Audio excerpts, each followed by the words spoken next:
नमस्कार मित्रांनो, 2 दिवसापासून कांद्याचे बाजारभाव हे खाली आलेले किंवा भाव पडलेले 200-300 रुपयांनी कांद्याचे बाजार कमी झालेले। तर हे असं का झालेलं आहे ते आपण समजून घेणार आहे। तर remuneration of duties and tax on export म्हणजे जी सवलत एक्सपोर्ट केला जातो वेगवेगळा शेतमाल त्याच्यावर जी टॅक्स लावलेला असतो त्या टॅक्समध्ये वाढ केलेली आहे किंवा जो सवलत परवाना आहे तो रद्द करण्यात आलेला आहे।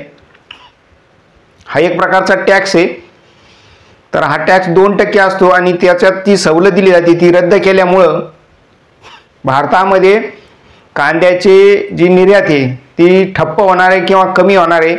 तर हे फक्त कांद्यावरच करण्यात आलेलं आहे का? तर नाही, वेगवेगळे प्रकारचे 26 नाशवंत शेतीमाल जे भारतातून एक्सपोर्ट केले जातात किंवा निर्यात केले जातात त्याच्यावरून ही सवलत काढून घेण्यात आल्यामुळं आता हे 26 जे काही नाशवंत कृषी माल आहे त्याची बाजार हे पडलेले आहेत आणि येणाऱ्या काळात सुद्धा ते असेच पडलेले राहतील।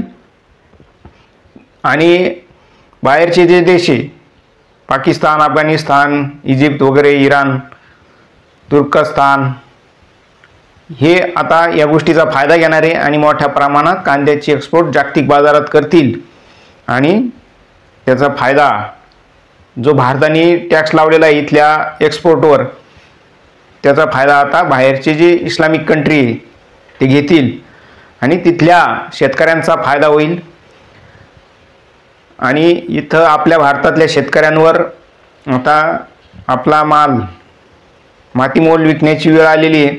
वास्तविक कांद्याला गेल्या 10 वर्षात योग्य दर मिळालेला नाहीच आहे, परंतु तो आणखी योग्य कसा मिळणार नाही, कमीत कमी भाव कसे मिळतील। येणाऱ्या काळात बिहारमध्ये निवडणूक आहे, पश्चिम बंगालमध्ये निवडणूक आहे, तसंच वेगवेगळ्या ठिकाणी स्थानिक स्वराज्य संस्थांच्या निवडणुका पण येणाऱ्या काळात असणार, म्हणून कांद्याचे भाव पडे राहतील याच्यासाठी नरेंद्र मोदी यांनी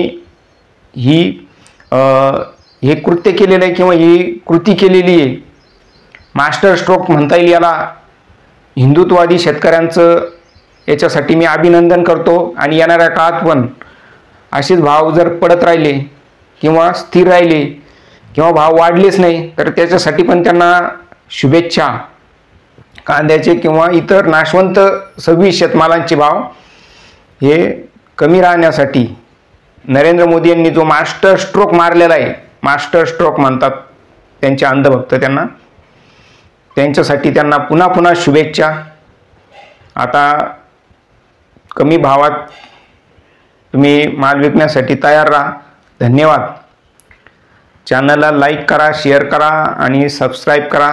तसंच तुमच्या आवश्यक अशा कमेंट असतील तर त्या जरूर कमेंट बॉक्समध्ये करा आणि चॅनलला लाईक करा।